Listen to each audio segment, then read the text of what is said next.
Fish, Wildlife, and Parks reports further expansion east of the grizzly bear population. Fish, Wildlife, and Parks estimate there are about 1,000 grizzly bears roaming around western Montana, and over the past few years, more bears are being found farther east, expanding to areas that haven't been seen in more than 100 years. Recently as populations have in the northern Rockies have expanded and grown and expanded, they're moving into places that they haven't been for a while. Just this week, Fish, Wildlife, and Parks reported a confirmed grizzly bear sighting in the Big Snowy Mountains south of Lewistown. It follows a sighting in June of last year northwest of Big Sandy, another area bears had not been seen in a century. In late April of this year, 2 more sightings were confirmed near Big Sandy. Greg Lemon says as grizzly populations grew along the Rocky Mountain front and in the Yellowstone area, expansion was expected.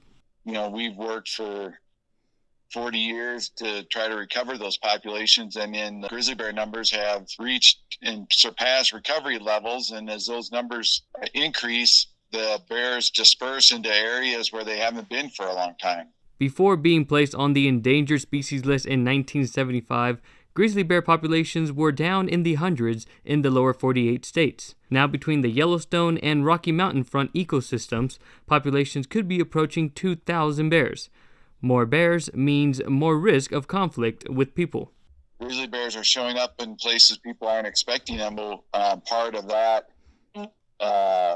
strategy is to alert the public when we find bears in new places. FWP recommends people recreating or living in bear country be bear-aware. That includes carrying and using bear spray and securing attractant like dog food and birdseed around your home. The U.S. Fish and Wildlife Service announced this year to recommend grizzly bears to retain their threatened status under the Endangered Species Act. In Helena, Alexei Weil, MTN News.